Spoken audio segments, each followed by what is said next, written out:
বাবা, আমাদের 3 বোনের মধ্যে তুমি কার ভাগ্যে ভাগ্যবান? কালি, লালি, ডালি, তোরা 3 মেয়েই আমার ভাগ্যলক্ষ্মী। না বাবা, আজ তোমাকে বলতেই হবে কে বেশি ভাগ্যবান। চল 3 রাস্তার মোড়ে গেলে তোরা এর উত্তর পেয়ে যাবি। চল বল তোরা কে কোন পথে যাবি। এই হলো 3 রাস্তার মোড়।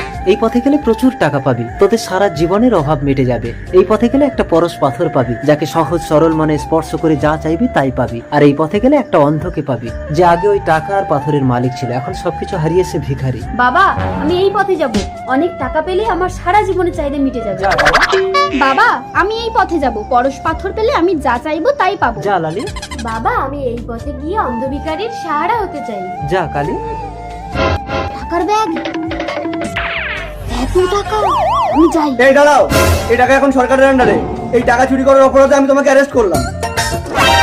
পরশ পাথর, পরশ পাথর ছুঁয়ে পরীক্ষা করে দেখি আমি যা চাইবো তা পাই কিনা। পরশ পাথর, আমাকে সবার সেরা সুন্দরী করে দাও।